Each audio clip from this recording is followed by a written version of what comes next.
नमस्कार दोस्तों। तो देखिए जीके जीएस के महत्वपूर्ण प्रश्नों के सीरीज के आपका 76वां भाग में स्वागत है। तो देखिए आज हम फिर से लेकर आ गए हैं जो कि आगामी परीक्षाओं के दृष्टिकोण से अति महत्वपूर्ण होने वाले हैं। तो ये जो प्रश्नों का सीरीज है दोस्तों, ये अभी तक हम 75 भाग करा चुके हैं। यह 76वां भाग है। यदि आप लोगों ने नहीं किया है तो आप हमारे प्ले लिस्ट में जाकर पुराने सारे जितने भी 75 भाग है उनको कर ले, क्योंकि वो 75 के 75 भाग जो है अति महत्वपूर्ण तो थे ही, और जो और भी महत्वपूर्ण है वो मैं जब तक लाता रहूंगा जब तक कि आपका एग्जाम्स जो है बीआरएसएससी और एसएससी जीडी कंप्लीट नहीं हो जाता है। और अगर आप इसे पूरा करते हैं तो यकीन मानिए कि आपको 100% जो है बेनिफिट मिलने वाला है। ठीक है। तो हमारा पहला प्रश्न है दोस्तों कि वास्को डिगामा भारत कब आया था। तो देखिए दोस्तों, वास्को डिगामा जो भारत आया था वह 1498 ईस्वी तो सभी लोग जानते हैं, लेकिन इसमें से देखिए किस मंथ में वो जो है भारत आया था। तो देखिए दोस्तों, 17 मई 1498 को जो है वह भारत आए थे। तो 2 नंबर ऑप्शन सही उत्तर हो जाएगा कि वास्को डी गामा 17 मई 1498 को भारत आए थे। हमारा अगला प्रश्न है दोस्तों कि देवदास उपन्यास किसकी रचना है। तो देखिए दोस्तों, जो देवदास उपन्यास है वह शरत चंद्र चट्टोपाध्याय की रचना है। तो 3 नंबर ऑप्शन सही उत्तर हो जाएगा। यहाँ पे प्रेमचंद का गोदान हो गया। रविन्द्रनाथ टैगोर जो है आपका जो है जानते ही है कि हमारा जो राष्ट्रीय गीत है उसको लिखे हैं, जिसको आनंद मठ से लिया गया, तो आनंद मठ भी वही लिखे हैं। तो ये जो है आप ये सुमित्रा चौहान जो है हिंदी के लेखिका है, इसीलिए आप जो है हिंदी पोएम लिखती हैं। इसके बारे में भी आप जानते ही होंगे। तो हमारा अगला प्रश्न है दोस्तों कि मोरारजी देसाई का समाधि स्थल क्या कहलाता है। तो देखिए दोस्तों, मोरारजी देसाई का जो समाधि स्थल है दोस्तों वह अभय घाट कहलाता है। 2 नंबर ऑप्शन सही उत्तर हो जाएगा कि मोरारजी देसाई का समाधि स्थल क्या कहलाता है। तो अभय घाट कहलाता है। तो इसे भी आप याद रखेंगे कि मोरारजी देसाई का समाधि स्थल अभय घाट हो गया। इसके अलावा अगर किसान घाट की बात करें तो ये चौधरी चरण सिंह का जो है समाधि स्थल होता है दोस्तों। राजघाट जो है वह महात्मा गांधी जी का जो है होता है दोस्तों। तो इसे भी आप याद रखेंगे। हमारा अगला प्रश्न है दोस्तों, 1939 में त्रिपुरी अधिवेशन की अध्यक्षता किसने की थी। तो देखिए दोस्तों, 1939 में त्रिपुरी अधिवेशन की अध्यक्षता सुभाष चंद्र बोस ने की थी। और 1938 ईस्वी में जो अधिवेशन हुआ था दोस्तों, हरिपुरा अधिवेशन, उसकी भी अध्यक्षता जो है सुभाष चंद्र बोस ने ही की थी। तो ये भी आप याद रखेंगे कि 1938 और 39 दोनों अधिवेशन की अध्यक्षता जो है सुभाष चंद्र बोस ने ही की थी। हमारा अगला प्रश्न है दोस्तों, मैन रहीम रेखा, जो मैंने रहीम रेखा है दोस्तों, यह किन दो देशों के बीच स्थित सीमा रेखा है। तो यह जो है दोस्तों मैन रहीम रेखा, यह रूस और फिनलैंड के बीच के स्थित रेखा है मैन रहीम रेखा। तो इसे भी आप याद रखेंगे दोस्तों, किसके बीच है। तो यह जो है रूस और फिनलैंड के बीच स्थित जो रेखा है उसे जो है मैन रहीम रेखा कहते हैं। तो आप लोग इसे याद रखेंगे दोस्तों। यह अति महत्वपूर्ण होने वाले हैं दोस्तों, क्योंकि अभी जो है सीमा रेखा से एक ना एक प्रश्न तो आता ही है। इसके अलावा आप बात करें दोस्तों कि जर्मनी और फ्रांस के बीच की बात करें दोस्तों तो ये हो जाएगा मैगिनॉट रेखा हो जाएगा। इसके अलावा जो है यूएसए और कनाडा की बात करें दोस्तों, तो यूएसए और कनाडा के बीच 49 49वीं समांतर रेखा हो जाता है। इसके अलावा जर्मनी पोलैंड की बात करें दोस्तों, तो जर्मनी पोलैंड के बीच जो है हेडेन रेखा हो जाती है, हेडेनबर्ग रेखा। तो इसे आप याद रखेंगे। ठीक है। तो हम एक बात आपको बता दें दोस्तों, ये जो आप सीमा रेखा से संबंधित प्रश्न है ये तो अति महत्वपूर्ण है ही, एकदम आना ही आना है।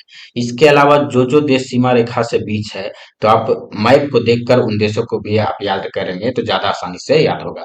हमारा अगला प्रश्न है दोस्तों, मानचित्र पर समान वर्षा वाली रेखाओं को किस नाम से जानते हैं। तो देखिए दोस्तों, जो मानचित्र पर समान रेखा वाली जो देश हमारा रेखा होता है दोस्तों मानचित्र पर, उसको जो है हम लोग क्या नाम से जानते हैं, आइसो हाइट के नाम से जानते हैं। मानचित्र पर जो है समान वर्षा वाली क्षेत्र होती है उसको क्या कहते हैं, उसको आइसो हाइट कहते हैं। इसके अलावा ये जो समान दाब वाली होती है दोस्तों, इसे हम लोग क्या कहते हैं, इसको आइसो बार कहते हैं। तो ऑप्शन नंबर जो है बी सही उत्तर हो जाएगा इस प्रश्न का, कि समान वर्षा वाली जो रेखा होती है मानचित्र पर उसको कहते हैं आइसो हाइट। तो आप इसे याद रखेंगे। इसके अलावा ये जो आइसोनिफ आप देख रहे हैं दोस्तों, ये समान हिमपात के लिए होता है दोस्तों। समान हिमपात को दिखाने वाली रेखा को आइसोनिफ कहते हैं। इसके अलावा जो है दोस्तों समान तापमान को दिखाने वाली रेखा को आइसोथर्म कहते हैं। हमारा अगला प्रश्न है दोस्तों, लखीमपुर कोयला कहाँ जो है, लखीमपुर कोयला का जो खान है वह कहाँ यानी किस राज्य में स्थित है दोस्तों। तो देखिए दोस्तों, यहाँ पे लखीमपुर कोयला खान किस राज्य में स्थित है। लखीमपुर कोयला खान जो है, लखीमपुर कोयला खान किस राज्य में स्थित है दोस्तों? तो यह हो जाएगा दोस्तों असम। एक नंबर ऑप्शन से उत्तर हो जाएगा कि लखीमपुर कोयला खान कहाँ स्थित है? तो यह जो है असम में स्थित है। अब दोस्तों अगर बात करें कि कौन सा कोयला खान कहाँ स्थित है, तो यहाँ देखिए पश्चिम बंगाल है। तो पश्चिम बंगाल में कौन कौन सा कोयला खान है दोस्तों? तो दो है, एक रानीगंज, एक आसनसोल। ओडिशा है, तो ओडिशा में कौन कौन सा है दोस्तों? तो हमारा जो है अभी उड़ीसा में एक कल्चर कोयला खान हो गया। इसके अलावा तो अभी याद नहीं आ रहा है, कल्चर है, इसे आप याद रखेंगे, यह बहुत ही महत्वपूर्ण है। इसके अलावा दोस्तों महाराष्ट्र की बात करें अगर दोस्तों, तो महाराष्ट्र में चांदा नाम का जो है एक कोयला खान है, इसे भी आप याद रखेंगे। हमारा अगला प्रश्न है दोस्तों कि प्लूटो को किस वर्ष ग्रह की श्रेणी से निकालकर उसे बौना ग्रह की श्रेणी में रख दिया गया?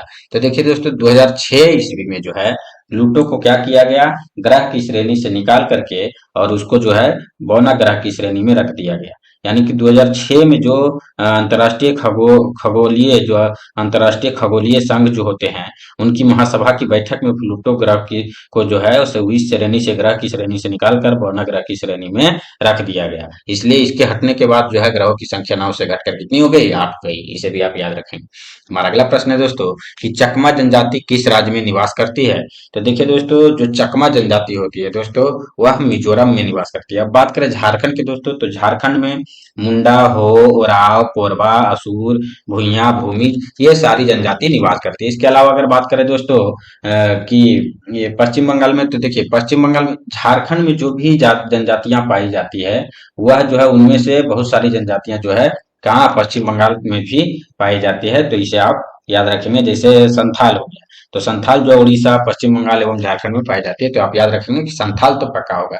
इसके अलावा अगर मणिपुर की बात करें दोस्तों, तो मणिपुर में कुमी और मैठी जनजाति जो है पाई जाती है। हमारा अगला प्रश्न है दोस्तों भारत का सबसे गहरा बंदरगाह कौन सा है? तो देखिए भारत का जो सबसे गहरा बंदरगाह है दोस्तों, ये विशाखापत्तनम का बंदरगाह है। तो ऑप्शन नंबर 4 सही उत्तर हो जाएगा, जो कि आंध्र प्रदेश में है। कांडला गुजरात में है, ये तो आप जानते ही होंगे। और एनवर बंदरगाह जो है ये तमिलनाडु में है। इसके अलावा जो तुतीकोरिन बंदरगाह देख रहे हैं, ये भी तमिलनाडु में स्थित है। हमारा अगला प्रश्न है दोस्तों आगरा से मुंबई को जोड़ने वाली राजमार्ग संख्या कितनी है? तो देखिए दोस्तों आगरा से मुंबई को जोड़ने वाली रेखा जो मतलब रेखा नहीं, सड़क मार्ग जो है वह NH3 है, इसे आप याद रखेंगे। हमारा अगला प्रश्न है दोस्तों प्रति हेक्टेयर गेहूं के उत्पादन में प्रथम स्थान किस राज्य का है? तो देखिए प्रति हेक्टेयर गेहूं के उत्पादन में प्रथम स्थान जो है दोस्तों वह पंजाब का होने वाला है। तो बी नंबर ऑप्शन से उत्तर हो जाएगा। यदि डायरेक्ट पूछा जाएगा कि गेहूं के उत्पादन में प्रथम स्थान किस राज्य का है, तो वहां उत्तर प्रदेश हो जाएगा। तो इसे आप याद रखेंगे। और चावल में पश्चिम बंगाल हो जाएगा।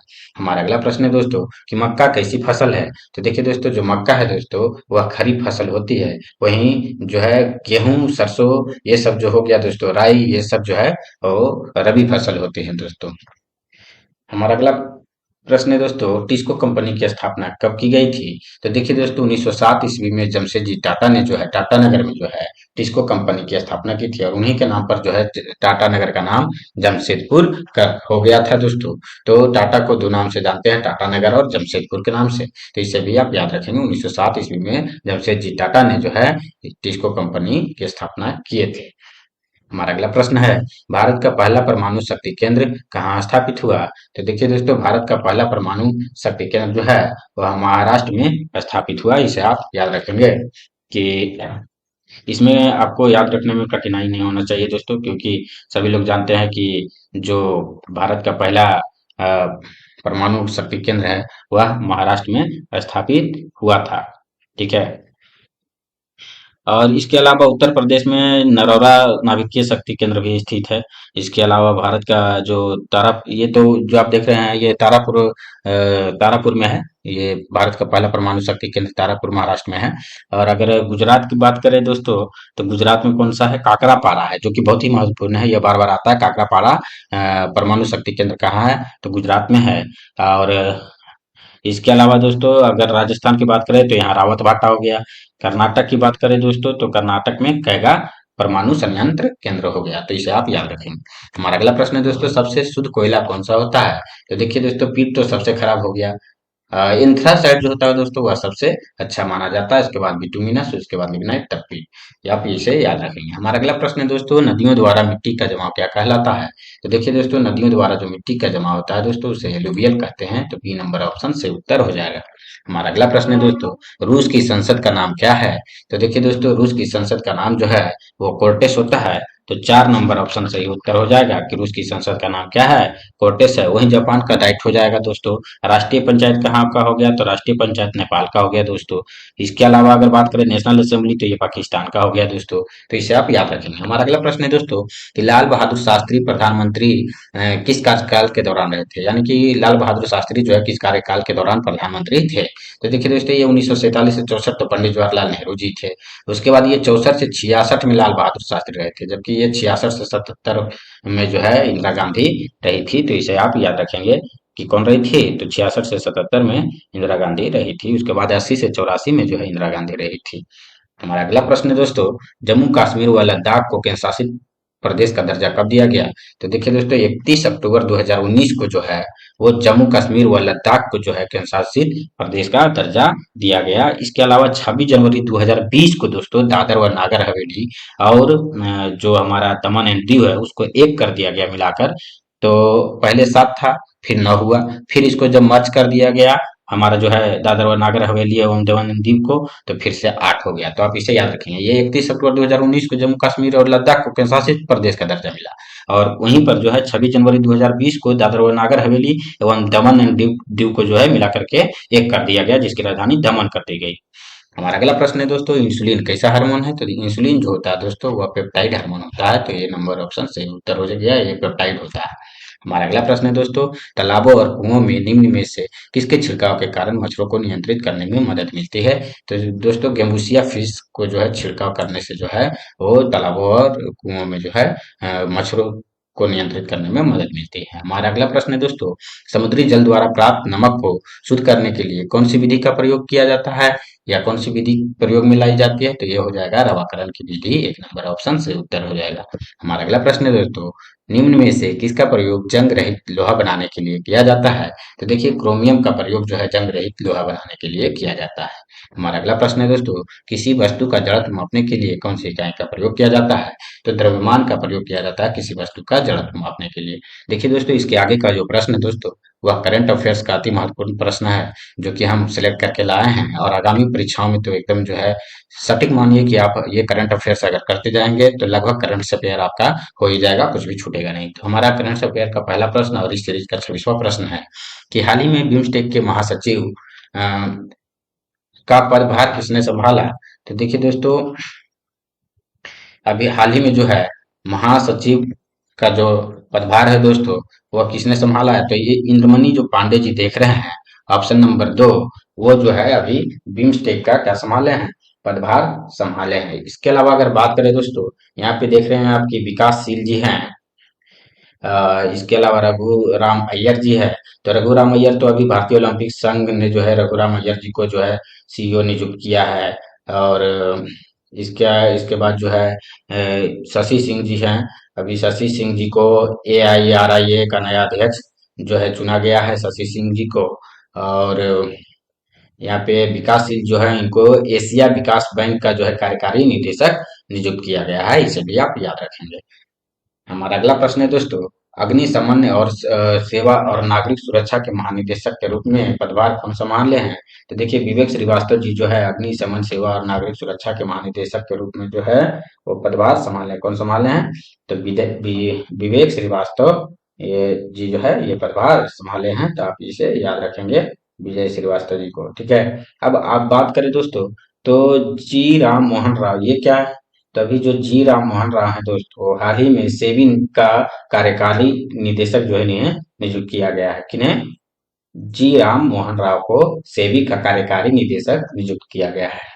अब संजय जसजीत सिंह की बात करें तो मैंने पहले के सीरीज में बता चुका हूं कि पश्चिमी नौसेना कमान का कार्यभार इन्होंने संभाला है, संजय जसजीत सिंह।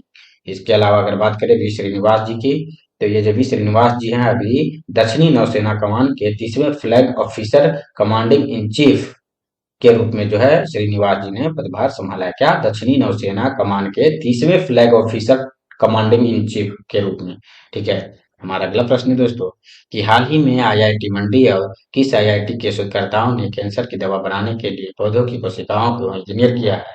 तो देखिए जो दोस्तों आईआईटी मद्रास जो है उन्होंने ही आईआईटी मंडी और आईआईटी और जो है आईआईटी मद्रास और आईआईटी मंडी के शोधकर्ताओं ने जो है मिलकर कैंसर की दवा बनाने के लिए पौधों की कोशिकाओं को इंजीनियर किया है। तो इसे भी आप याद रखेंगे। अब जब बात करते हैं दोस्तों तो देखिए एक और बात है कि अभी आधिकारिक तौर पर समलैंगिक विवाह का पंजीकरण करने वाला जो पहला दक्षिण एशियाई देश है वह नेपाल बन गया है। इसके अलावा भारत और नेपाल के बीच जो है झूला घाट सस्पेंशन ब्रिज पूरी तरह से चालू हो गया है। अभी नेपाल ने जो है T20I में सर्वोच्च स्कोर का जो है रिकॉर्ड बनाया है। इसके अलावा गाई यात्रा उत्सव भी नेपाल में मनाया गया है। ठीक है, तो आप इसे भी याद रखेंगे। हमारा अगला प्रश्न है दोस्तों कि हाल ही में किसने पंचायत से संसद तक कार्यक्रम शुरू किया है। तो देखिए दोस्तों अभी हाल ही में जो है ओम बिड़ला जी जो है उन्होंने जो है क्या किया है, पंचायत से संसद तक का कार्यक्रम शुरू किया है। तो आप इसे याद रखेंगे कौन शुरू किया है, तो ओम बिड़ला जी ने यह कार्यक्रम शुरू किया है। हमारा अगला प्रश्न है दोस्तों और आज का आखिरी प्रश्न है कि विश्व अनाथ युद्ध दिवस जो है, विश्व अनाथ युद्ध दिवस हमारा जो है कब मनाया जाता है।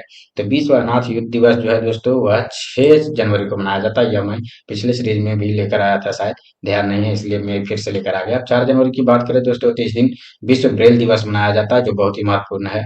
इसके अलावा अगर 5 जनवरी की बात करें दोस्तों तो राष्ट्रीय पक्षी दिवस मनाया जाता है। और 7 जनवरी की बात करें दोस्तों तो इस दिन जो है महायान नववर्ष मनाया जाता है। तो इसे भी आप याद रखेंगे दोस्तों। ये 29वां प्रश्न में जो है आप यहाँ पे देख रहे हैं डॉक्टर सजीव शाह के बारे राजीव शाह के बारे में। ये राजीव शाह के बारे में जो है जो देख रहे हैं ये फेडरल रिजर्व बैंक के जो है निदेशक मंडल में शामिल किए गए हैं। इसके अलावा जो है संजीव अग्रवाल जी जो आप देख रहे हैं ये NIIFL ने जो है इनको अपना नया CEO जो है नियुक्त किया है। इसके अलावा जो संजीव खन्ना जी को आप देख रहे हैं ये राष्ट्रीय कानूनी सेवा प्राधिकरण का नया अध्यक्ष नियुक्त किए गए हैं। क्या राष्ट्रीय कानूनी सेवा प्राधिकरण का कार्यकारी अध्यक्ष के रूप में संजीव खन्ना जी को नियुक्त किया गया है। तो हम उम्मीद करते हैं दोस्तों कि आपको हमारा यह सीरीज जो है पसंद आ रहा है। तो आप हमारे चैनल को सब्सक्राइब एंड शेयर करें। तो जय हिंद दोस्तों, फिर मिलेंगे हम अगले सीरीज में।